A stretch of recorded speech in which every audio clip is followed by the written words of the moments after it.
Hello friends दोस्तों, ये हमारा जनरल अवेयरनेस सीरीज का पार्ट 3 है। इसमें हम हिस्ट्री से जुड़े कुछ इंपॉर्टेंट फैक्ट बेस्ड क्वेश्चन को स्टडी करेंगे जो कि एग्जाम पॉइंट ऑफ व्यू से बहुत इंपॉर्टेंट है। So let's start. Welcome to Himalayan Info. अगर आप हमारे चैनल पर नए हैं तो प्लीज़ सब्सक्राइब कीजिए हिमालयन इन्फो। दोस्तों, आज़ादी के बाद शास्त्रीय नृत्य के 8 रूपों को मान्यता मिली है, जिनमें से कथक जो उत्तर प्रदेश से संबंध रखता है, भरतनाट्यम जो कि तमिलनाडु से संबंध रखता है, यह पहला शास्त्रीय नृत्य है जो कभी खोजा गया था, और कुचिपुड़ी यह आंध्र प्रदेश से संबंध रखता है, यह एक एकल नृत्य है। कथकली यह केरला से संबंध रखता है। मोहिनी अट्टम इसका संबंध भी केरला राज्य से ही है। ओडिसी इसका संबंध ओडिशा राज्य से है, और मणिपुरी इसका संबंध मणिपुर राज्य से है।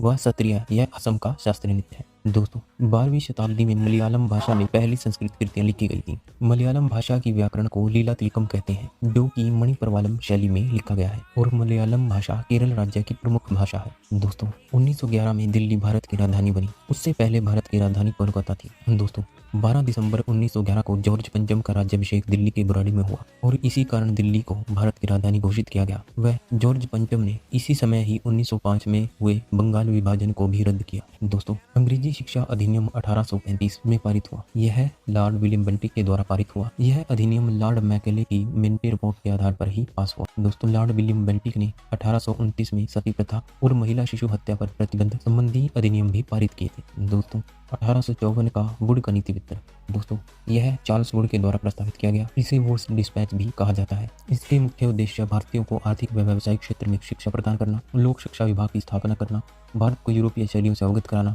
भारतीयों के नैतिक चरित्र का उत्थान करना, स्त्री शिक्षा पर बढ़ावा देना, व शिक्षित व्यक्तियों को भी नौकरी की व्यवस्था कराना आदि इसके मुख्य उद्देश्य थे। दोस्तों 1901 में शांति निकेतन शहर की स्थापना हुई। रविंद्रनाथ टैगोर ने बंगाल के वीरभूमि में केवल 5 स्टूडेंट के साथ, जिनमें से एक उनका बेटा भी था, विश्व भारती स्कूल की स्थापना की, जिसे 1921 में यूनिवर्सिटी का दर्जा मिला। दोस्तों, विलियम जोन्स जो कि एक जज व भाषाविद थे, उन्होंने 1784 में एशियाटिक सोसाइटी ऑफ बंगाल की स्थापना की। वे 1783 में भारत आए थे। उनके समय में ही इतिहास, पुरातत्व व साहित्य अध्ययन की नींव पड़ी थी। दोस्तों, परमहंस मंडली 1849। दोस्तों, यह संगठन दुर्गाराम मेहता जी और दादू व पांडुरंग के द्वारा स्थापित किया गया। यह सामाजिक धार्मिक संगठन था। इसका मुख्य उद्देश्य जाति व्यवस्था को समाप्त करना, महिला शिक्षा व विधवा पुनर्विवाह की इन्होंने वकालत की। दोस्तों, अलीगढ़ मुस्लिम यूनिवर्सिटी। दोस्तों, AMU की स्थापना 1875 में सैयद अहमद खां के द्वारा की गई। अलीगढ़ मुस्लिम यूनिवर्सिटी को एंग्लो ओरिएंटल कॉलेज भी कहा जाता है। यह यूपी के अलीगढ़ में है, और यह 1920 में जाकर यूनिवर्सिटी बना था। दोस्तों, सत्यशोधक समाज 1873। दोस्तों, सत्यशोधक समाज की स्थापना 1873 में ज्योतिबा फुले के द्वारा की गई। उसकी स्थापना पुणे में हुई, और इसका मुख्य उद्देश्य समाज से ऊंच नीच का भेदभाव समाप्त करना और अनटचेबिलिटी को समाप्त करना था। 1878 आर्म एक्ट। दोस्तों, यह लॉर्ड लिटन के समय में बना था। इस एक्ट के द्वारा ब्रिटिश ने भारतीयों से हथियार रखने का अधिकार छीना,